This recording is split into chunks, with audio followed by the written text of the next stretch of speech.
Hello friends, जय मसीह की। आज हम पवित्र शास्त्र बाइबल के एक नए ऑडियो समरी से जानेंगे कि परमेश्वर ने जल प्रलय का अंत कैसे किया। हालेलुया। परंतु परमेश्वर ने नूह और जितने बनेल पशु और घरेलू पशु उनके संग जहाज में थे उन सबों की सुधि ली। और परमेश्वर ने पृथ्वी पर पवन उड़ाई बहाई और जल घटने लगा और गहरे समुद्र के सोते और आकाश के झरोखे बंद हो गए और उससे जो वर्षा होती थी वह भी रुक गई। और 150 दिन के पश्चात जल पृथ्वी पर से लगातार घटने लगा।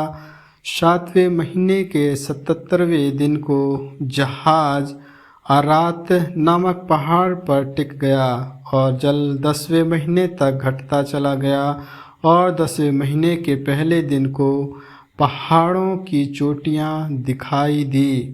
फिर ऐसा हुआ कि 40 दिन के पश्चात नूह ने अपने बनाए हुए जहाज की खिड़की को खोलकर एक कौवा उड़ा दिया।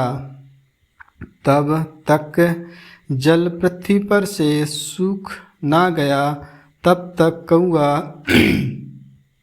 इधर उधर फिरता रहा। फिर उसने अपने पास एक कबूतर को भी उड़ा दिया कि देखें कि जल भूमि पर से घट गया कि नहीं। उस कबूतरी को अपने पैर टेकने के लिए कोई आधार ना मिला तो वह उसके पास जहाज में लौट आई, क्योंकि सारी पृथ्वी के ऊपर जल ही जल छाया था।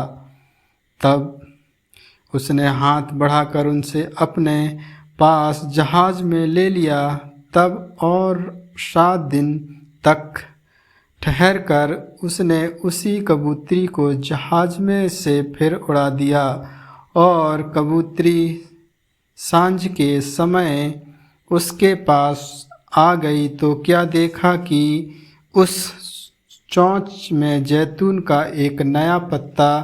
इससे नूह ने जान लिया कि जल पृथ्वी पर घट गया है।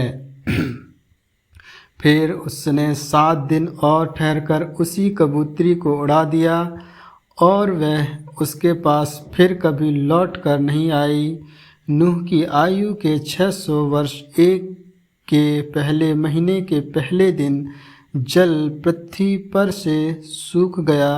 तब नूह ने जहाज की छत खोलकर क्या देखा कि धरती सूख गई है। और दूसरे महीने के 77वें दिन को पूरी पृथ्वी पूरी रीति से सूख गई। तब परमेश्वर ने नूह से कहा, तू अपने पुत्रों, पत्नी और बहुओं समेत जहाज में से निकला।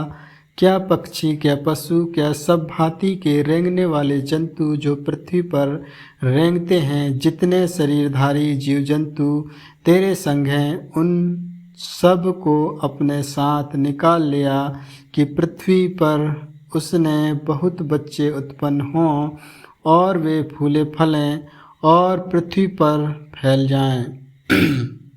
तब नूह और उसके पुत्र और पत्नी और बहुएं निकल आईं और सब चौपाए रेंगने वाले जंतु और पक्षी और जितने जीव जंतु पृथ्वी पर चलते फिरते हैं, सब जाति जाति के जहाज में से निकल आए। होम बलि का चढ़ाया जाना। तब नूह ने यहोवा के लिए एक वेदी बनाई और सब शुद्ध पशुओं और सब शुद्ध पक्षियों में से एक कुछ कुछ लेकर वेदी पर होम बलि चढ़ाया। इस पर यहोवा ने सुखदायक सुगंध पाकर सोचा, मनुष्य के कारण मैं फिर कभी भूमि को साप ना दूंगा।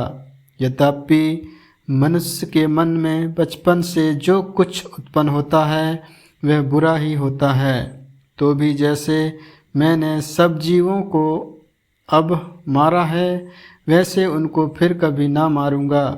अब से जब तक पृथ्वी बनी रहेगी तब तक बोने और काटने के समय ठंड और तपन, धूपकाल और शीतकाल, दिन और रात निरंतर होते चले जाएंगे। आमीन आमीन। प्रभु इन्हीं वचनों के द्वारा आप सबों को आशीष दे। आगे और भी ऑडियो समरी सुनने के लिए पवित्र बाइबल ऑडियो स्टोरी चैनल को लाइक, सब्सक्राइब और बेल आइकन को दबाएं, जिससे आपको आगे की हर एक ऑडियो की नोटिफिकेशन मिले। आप सभी प्रिय भाई बहनों को जय मसीह की।